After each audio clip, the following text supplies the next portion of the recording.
The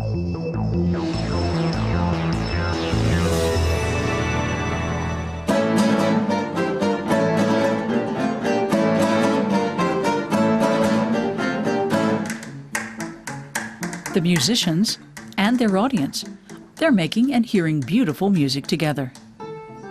An experiment conducted in Berlin shows that the brains of the performers and people in the audience start to act in harmony.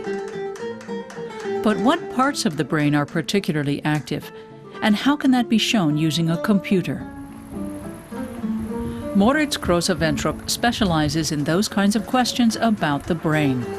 At the Max Planck Institute in Tübingen, he's working on a common language that will allow the brain to communicate directly with the computer. He develops complex programs that enable computers to recognize and understand electrical signals from the brain. First, the computer has to learn what the test subject's brain signals look like.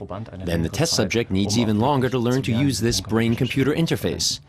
It's a give and take between computer and subject. Not a single muscle has to be moved. Just thinking about an action is enough of a signal. After a little while, the test subject can move the point using only his thoughts. His brain cells are directing the computer, and he says it's fun. When you see it working, it's amazing. You don't have to move anything, you just think, and something happens. It's fascinating. Grosse-Ventrup wants to use this understanding of how the brain works to develop new treatments for medical disorders. He's even thinking about implanting computer chips in the brain.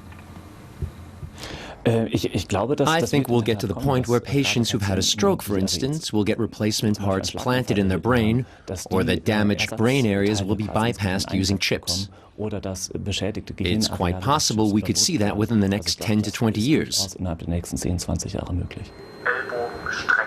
He's already using robots to help stroke victims who have lost the use of an arm.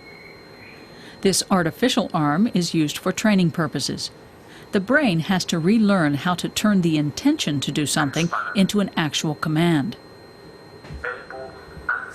The training may help rehabilitate damaged areas of the brain.